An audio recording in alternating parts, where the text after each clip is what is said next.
Hello Facebook, I'm here at the Henry Holster shop. It is Tuesday afternoon. I wanted to talk a little bit about managing customer expectations because this comes up a lot when I'm shipping stuff. Sometimes you get the opportunity to really surprise the customer, ship stuff right away. So Rob from Black Rhino Concealment, here's the Swift press you ordered an hour ago. It's already packed up, it's going out today. In other cases, sometimes fulfillment takes, on my website I quote 4 to 6 weeks lead time, because I have to batch things when I'm making holsters in my shop. I can't stop what I'm doing if I'm running a production run and change all the molds out and do just one of something. So stuff gets grouped, and what that means sometimes is that I may have a holster in inventory and ship one order next day, and somebody else who ordered at the same time may have to wait a couple of weeks. It's not ideal, but it's the only way I can manage the workflow in my one-man shop. So, but when it comes to managing customer expectations, the area I find myself failing and struggling is dealing with giving customers bad news. And many of you holster shops are one-man shops, and you know exactly what I mean. Life happens.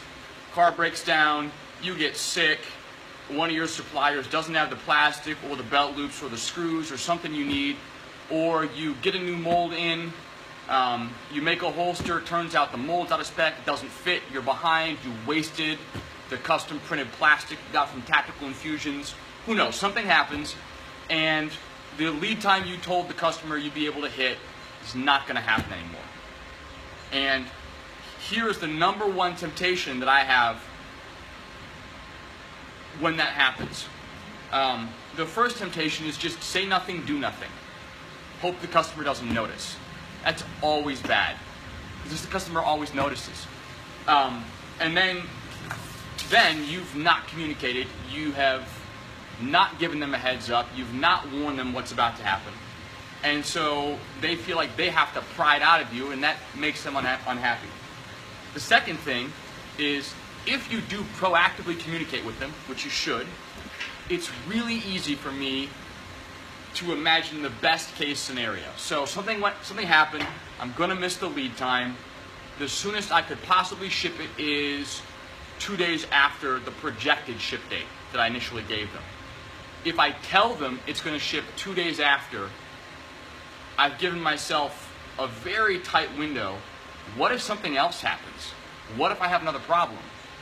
All of a sudden, I've not only missed once, I've missed twice.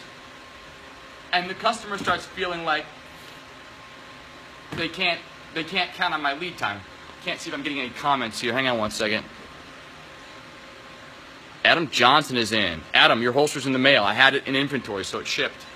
But avoid this best case scenario promising when it comes to customer expectations. I know a lot of you have heard under promise, over deliver, and that's great. But when it comes to giving bad news, it feels like you should soften the blow of the bad news by promising them something great, promising them the soonest plausible fulfillment after the missed lead time. And that almost always bites you. It almost always bites me when I've done it, because then you disappoint them twice in a row, and when they get their product, even if the product is great, before they even open the package and have it in their hands, they got a bad taste in their mouth with your company because you either didn't communicate well or at all, or when you did communicate, several times you missed the lead time you promised, and so they feel like they've already not gotten their money's worth, no matter how great the holster is. So posted lead times on a website are a must. You have to have a clear statement. You have to have it in a place where the customers can't miss it.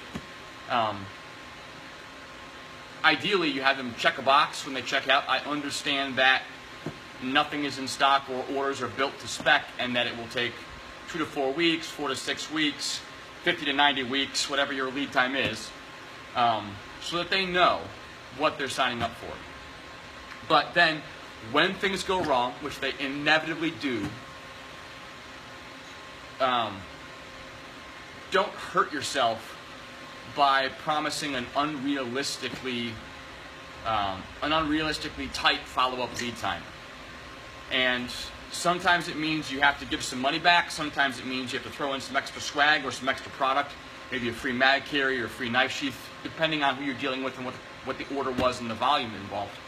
But you can do things to offset the missed lead time and give the customer still an overwhelmingly positive experience. But over-promising and then under-delivering a second time around is poison. On a completely different topic, I posted on Instagram a little while ago about these. I don't know if you can see real well. This is a concealment wing designed for use with the XC1 holster. I know a lot of you guys use the RCS VG2 tuckable claw, and it's fine for non-light bearing holsters. The offset from where the attachment points are to where the wing actually is works great. But on anything light bearing, if you have the light bearing channel, then your attachment point, and then the wing is out here, you get this big gap next to the holster and the wing sticks out really far, doesn't work well. So this is designed to solve that problem. And it uses the same hole spacing as the RCS wing, but it's a lot narrower. And so you can put it on a light bearing holster like an XC1, and it will stick just slightly off to the side of the holster instead of way out like the VG2 wing would. So I've just made a first small batch of these, and if you're interested, comment on the Instagram post or send me an email or comment here. I would love to bring this to market right now. I haven't invested a bunch of time making a bulk fixture to make these efficiently, so I'm making them in small quantities at the moment. But I think they work well, and for a lot of guys who have been frustrated by trying to find a solution to improve concealment on TLR6 holsters, XC1 issues, that they'll enjoy it. Adam says he's having the same issue with Cerakoting. Hard to project lead times. Cost me business if it's not fast enough. That's true. Part of promising real lead times is being absolutely honest with yourself about what you can realistically produce. And it's so easy to say, well, I can make a holster in 25 minutes, or I can Cerakote a gun in whatever the time is for that, and then project the best case scenario. I need to do 10 units today. This is the time they take per piece. It'll take X amount of time. And not factoring in the inevitable sort of slack time that fits in there that eats up hours in a week. But I had a deal yesterday with a UPS issue, and generally I've had good luck with UPS, but I've been shipping a bunch of Swift presses, and one of them was going to JR Campos down in Texas, and he got a notification from UPS that it was undeliverable, the address was wrong. And I looked at his order on my website and called him, and the address he submitted was correct. I had the address that I sent with UPS, it was correct, and somehow in there it got garbled up, and so the delivery time got missed because something entirely out of my control happened. As far as doing stuff in your own shop, Adam, really clocking the time so you know exactly how long it takes, and then not being overly optimistic about it is a big part of it. Like in this shop, so I've got the big side vacuum former, I've got my brother mill, I've got my small CNC router. I make parts on all these, but I can only manage so many at a time. Even if I know how fast I can produce parts on one of those machines, I can't produce all parts on all those machines at the same speed I would, because multitasking always slows me down. Hey, Bobby Jackson. New low pro wing looks good, says Brent. Thank you. I think it fills a niche that's needed in the market, that guys will enjoy it. Trim molds. This is kind of cool. I can't show you this real close up, but I've just been putting out a whole bunch of new trim molds, and holsters like this where the front and back are fully trimmed on molds with integrated wings is a beautiful time saver on outside the waistband holsters. Dan Taylor's comment that the customers you want are the ones who are willing to wait is true to a point. People are used to waiting and paying good money for good work. Not everybody is used to that, and there are bad customers who expect great work in no time at no cost. And sometimes you manage those expectations by just turning down their business. Late to the show, what's coming out, Bobby Jackson? I've got a new a new concealment wing designed for gun holsters like Glock 19 with XC1. So it's a much narrower wing than the VG2 wing. So it's designed to mount alongside the light channel on a light-bearing holster without sticking way out to the side. It's primarily designed for small lights, DLR6, XC1. Because the light channel is so thick on on X200 Ultra, TLR1, any of the ones that have a double battery compartment, this wing is not tall enough to provide a lot of concealment there, a lot of additional benefit. But for the small ones with thin lights, probably some crimson trace stuff too, which I don't use, so I haven't tested it, it should work well. So that's that. While I got you here, anybody have questions about anything else going on in the shop? I've been shipping Swift presses. I've been making a lot of molds. I've been filling holster orders. I know Philster's moving out of his shop, which is a huge change for him. And he was giving away his big vacuum former, which is amazing. That was one of the few custom vac formers that Stewart at Blue Light built a couple years ago. And I don't know if he found somebody for it yet, but I saw an Instagram post, and he basically said, "Hey, big vacuum former, free to a good home." My mind was blown. I don't give equipment away usually, but I also haven't moved out of my shop, so got to do what he's got to do. Could you oblong the mounting hole? Need 0.5 spacing, says Brent. Yeah, that's probably doable.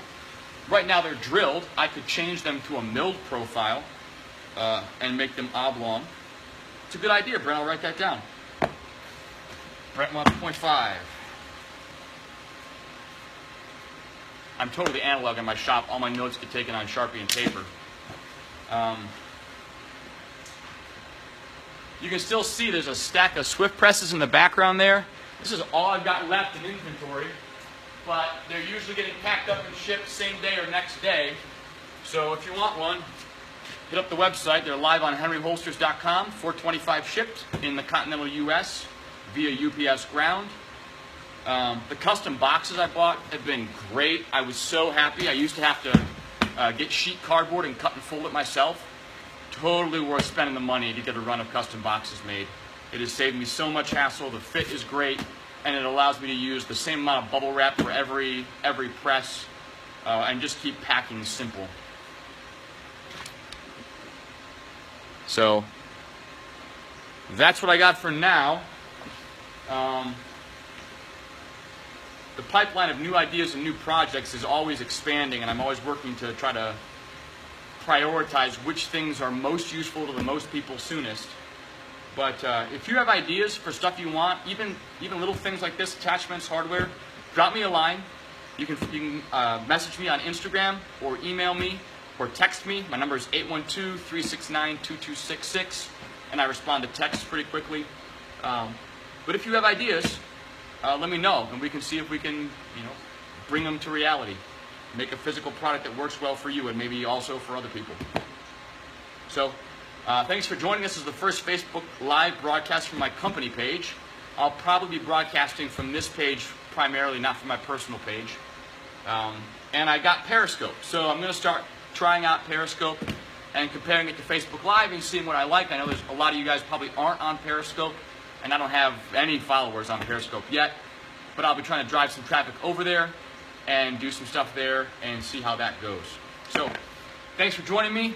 Send me a message if you have any questions or ideas, and that's going to be it for today. Thanks for stopping in.